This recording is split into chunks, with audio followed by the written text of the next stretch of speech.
तो देवता इसलिए कहता है कि आपने उन्हें वो सारे संस्कार दिए जिन्हें पाकर ये देवता हो गए। मैंने तो उन्हें केवल माता का प्रेम दिया है सर्वेश्वर। निस्संदेह, परंतु माता का प्रेम वो विचित्र वस्तु है देवी, जो संतान को सुधार भी सकता है और संतान को बिगाड़ भी सकता है।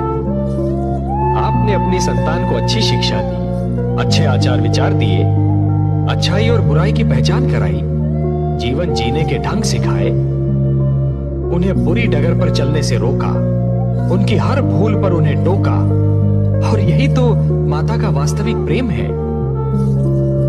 देवी, जिस प्रकार एक पौधे को अच्छे फलने फूलने के लिए सूर्य के प्रकाश, निर्मल जल और स्वच्छ वायु की आवश्यकता होती है, उसी प्रकार अपनी संतान को योग्य बनाने के लिए अच्छी शिक्षा, दीक्षा और मार्गदर्शन की आवश्यकता होती है। और यही तो सब आपने अपनी संतान को दिया।